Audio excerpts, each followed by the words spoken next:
Upper primary মিলে 11 জন। প্রাইমারিতে তাহলে 8 জন, primary 8 John R আপারে 3 John. 6 to 8 শুধু 3 জন ছাত্রছাত্রী। শিক্ষক শিক্ষিকা কয়জন? শিক্ষক শিক্ষিকা আপার আর প্রাই মিলে 3 জন। আপারে? আপারে 1 জন। আপনি? আপনার নাম কি? বুধলক্ষ্মী দেববর্মা। ম্যাডাম কত সালে প্রতিষ্ঠিত হয়েছে স্কুলটা? 19 একটু আগে যে বললেন 1957। আর আপগ্রেডেশন হয়েছে কবে? 2004। তাহলে ম্যাডাম এই প্রথম দিকে কি স্কুলের ছাত্রছাত্রীর সংখ্যা এত কম? না, আমি যখন এখানে 2004 এখানে যখন আমার প্রথম পোস্টিং হলো তখন ছিল প্রায় 40-এর উপরে। এরপরে যখন কাছাকাছি আরো স্কুলটা হয়ে গেল, যেমন কি ডন বস্কো স্কুল আছে এখন, আর টাকারতলাতে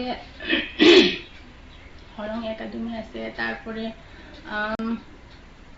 আরেকটা সুরাই একাডেমি আরো নতুন করে সার্ভিস হয়েছে। তো আপনাদের স্কুলে মানে যেমন 6 to 8 পর্যন্ত ছাত্রছাত্রী যাতে মানে বাড়ানো যায় সংখ্যা, আপনারা কোনো উদ্যোগ নেননি? আমরা তো উদ্যোগ নেই, কিন্তু এখানে 6-এ এসে তো কেউ ভর্তি হবে না। যারা ক্লাস 5 কমপ্লিট করে তারা চায় হায়ার সেকেন্ডারি স্কুলে বা হাই স্কুলে ভর্তি হতে চায় আর কি। তো আমাদের এখানে আছে, এখান থেকে প্রাইমারি স্কুল আছে এখানে এডিসি, ওখানেও স্টুডেন্ট সংখ্যা কম, ওখান থেকে আসে বছরে 1 জন এরকম আর কি। আর ক্লাস 1-এ তো আমরা পাই না, সত্যি কথা যেটা, কারণ সবাই চায় এখন মানে একটা সন্তান ছেলে মেয়ে হয় জীবনে একটা ইংলিশ মিডিয়ামের প্রতি ঝোঁক।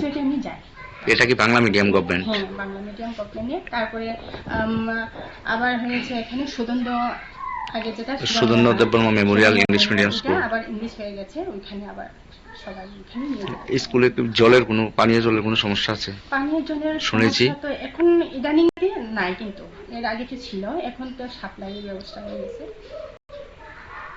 মানে এই যে কানরামপাড়া মডেল এসবি স্কুল, এই কোন এলাকাটার নাম কি? কানোরামপাড়া বলে এটা। এমনি কোন ভিলেজ? কানোরাম ভিলেজের নাম হচ্ছে কানোরাম। বিধানসভা টাকারজলা। আর আইএস জম্পুজলা। তাহলে বিগত কত বছর ধরে এমন এই যে 3 জন ছাত্রছাত্রী, 2 জন ছাত্রছাত্রী? 2 জন ছাত্রছাত্রী তো হইছে না, 3 জন হইছে। 3 শ্রেণী 3 জন, 6 to 8 3 শ্রেণীতে 3 জন। 6 এ নেই, তাহলে 7 আর 8 7-এ 1 জন আর 8-এ 2 জন। আর আপনি একজনই শিক্ষক।